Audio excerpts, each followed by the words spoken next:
사랑하는 성도 여러분, 지난밤에도 편안히 잘 주무셨습니까? 2021년 7월 31일 토요일 새 아침을 주신 하나님께 감사드립니다. 오늘도 하나님의 돌보신 가운데 하루 종일 안전하시고 평안하시고 더위 가운데서도 건강 지키시기를 간절히 소망합니다. 올림픽에서 승리하는 소식이 시원하게 많이 들려오기를 바랍니다. 메달을 딴 선수이든 따지 못한 선수이든 모두 다 박수치고 격려해 주시기를 바랍니다. 오늘도 백신 맞을 때 안전하시고 마스크 잘하고 손 잘 씻어 건강을 지켜내시는 지혜로운 성도가 되시기를 바랍니다. 오늘 아침은 시편 18편 20절로 31절까지 말씀을 본문으로 사람은 외모를 하나님은 중심을 보신다는 제목의 말씀을 나누겠습니다. 제가 청년 때 읽었던 책에 조금은 충격적인 내용이 하나가 있었습니다. 성당에 신부님 사택이 있었고요.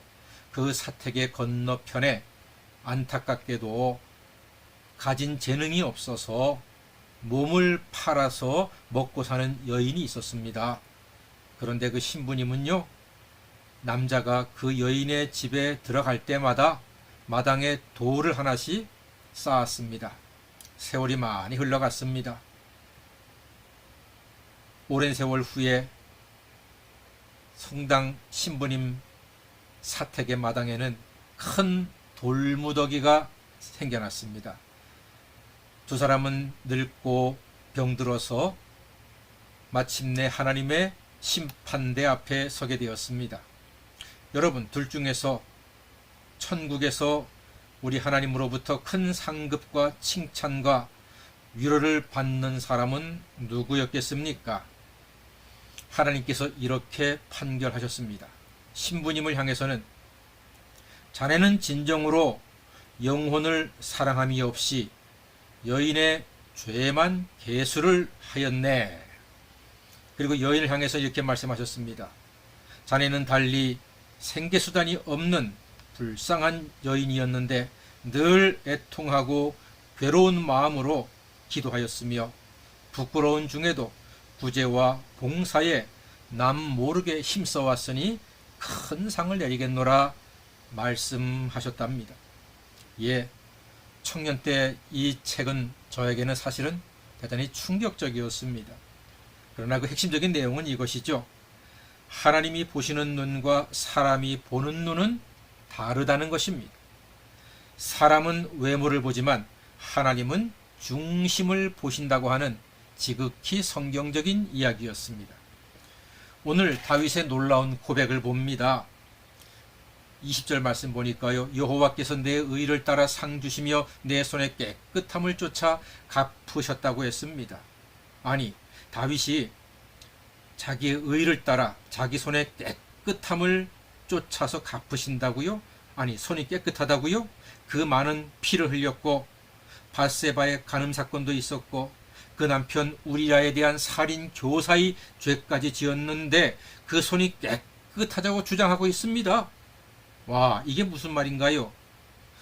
23절에 보니까 이렇게 말씀하고 있습니다. 내가 또한 그 앞에 완전하여 나의 죄악에서 스스로 지켰나니, 이렇게 써 있습니다. 야, 여러분, 이게 말이 됩니까? 다윗이 언제 죄악에서 스스로 지켰습니까? 저는 여기에 동의할 수가 없습니다. 심지어 24절에 보니까요.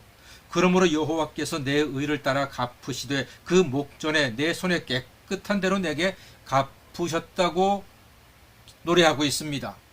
내 손에 깨끗한 대로 갚으셨대요. 여러분, 이렇게 주장할 만큼 다윗이 깨끗했습니까? 우리가 알고 있는 성경의 다윗은 그렇지 않잖아요.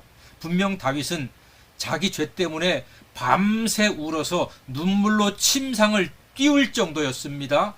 베개를 적신다고 했습니다. 그런 중죄가 있는 사람이 어찌 스스로 깨끗하다 하고 의롭다 하고 완전하다고 할 수 있습니까? 너무 후한무치한 사람 아닙니까? 야, 어떻게 이렇게 말할 수가 있나요? 여기에 대한 의문점은요, 21절에 그 해결책이 기록되어 있습니다. 이렇게 기록되어 있습니다. 이는 내가 여호와의 도를 지키고 악하게 내 하나님을 떠나지 아니하였다. 고백하고 있습니다. 여호와의 도를 지키고 악하게 하나님을 떠나지 아니하였다고 자신 있게 선포하고 있습니다. 여러분, 다윗이 자신을 의롭다고 하는 것은 자기의 의가 아닌 거예요. 여호와의 도를 지키는 것이 다윗에게 의로움이 되었다는 사실을 우리가 기억하셔야 합니다. 그가 부끄럽고 창피한 많은 일들을 했음에도 하나님을 떠나지 아니하였다는 사실에 우리가 초점을 가져야 하는 것입니다. 다윗도 죄짓고 아파했으나 늘 회개하고 자기의 삶을 돌이키는 사람이었다는 사실을 기억하십시오.